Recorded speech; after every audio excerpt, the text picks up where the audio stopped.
Fair trade alliance Kerala തനത് വിത്തിനങ്ങളുടെ സംരക്ഷണത്തിനായി മുന്നോട്ട് വയ്ക്കുന്ന സീഡ് ബാങ്ക് എന്ന ആശയത്തിന് ഉത്തമ മാതൃകയും പ്രോത്സാഹനവുമാണ് തിരുവനന്തപുരം പാറശാല സ്വദേശിയായ വിനോദ് എന്ന വാഴച്ചേട്ടൻ. തന്റെ ദീർഘകാലത്തെ ശ്രമഫലമായി 500-ൽ പരം വാഴയിനങ്ങളുടെ വിപുലമായ ശേഖരം ഇദ്ദേഹത്തിന്റെ കൃഷിയിടത്തിലുണ്ട്. വാഴയുടെ ഗുണഫലങ്ങൾ പ്രചരിപ്പിക്കാനും കർഷകർക്ക് വിത്ത് കൈമാറാനും തൽപരനായ ഇദ്ദേഹം മാനന്തവാടി വിത്തുത്സവത്തിൽ തന്റെ വിള വൈവിധ്യം പ്രദർശിപ്പിച്ചു. ഞാൻ പറയുന്നു, വാഴപ്പഴം കഴിക്കൂ, ആരോഗ്യം നിലനിർത്തൂ. നമ്മുടെ ആരോഗ്യത്തിൻ്റെ പ്രധാന രഹസ്യങ്ങളിൽ വാഴപ്പഴം കഴിക്കുമെങ്കിൽ ഒരുവിധമുള്ള അസുഖങ്ങൾ വരില്ല. പ്രത്യേകിച്ച് വയറിൻ്റെ, ഹാർട്ടിൻ്റെ അതിൻ്റെ അനുഭവസ്ഥനാണ് ഞാൻ.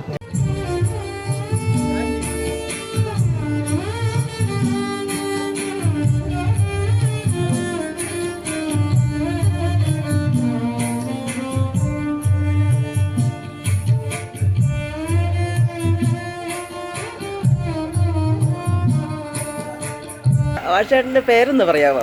പേര് വിനോദ്. എല്ലാവരും വാഴച്ചേട്ടൻ എന്നാണ് വിളിക്കുന്നത്. അതെ അതെ, അത് ഇഷ്ടമാണോ അങ്ങനെ വിളിക്കുന്നത്? അത് അങ്ങനെ ഒരു പേര് നിൽക്കുന്നതും കിട്ടിയല്ലോ. Okay okay.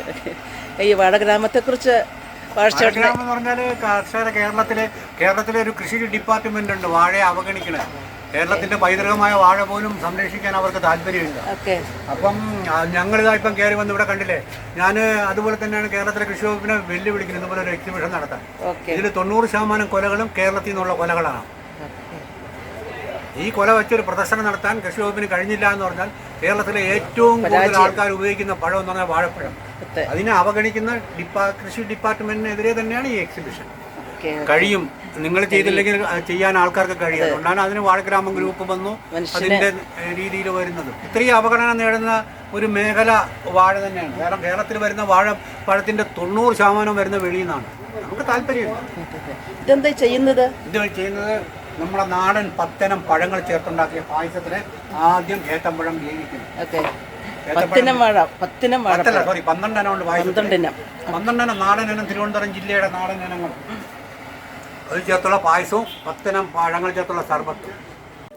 എഞ്ചിനീയറിംഗ് ബിരുദധാരിയായ മകൻ അഭിനീഷും വാഴച്ചേട്ടന്റെ ഉദ്യമത്തിൽ സജീവ പിന്തുണയേകുന്നു. ഏതാണ്ട് 151 ഇനം വാഴകളുടെ പ്രദർശനമാണ് ഞങ്ങൾ സംഘടിപ്പിച്ചിരിക്കുന്നത്.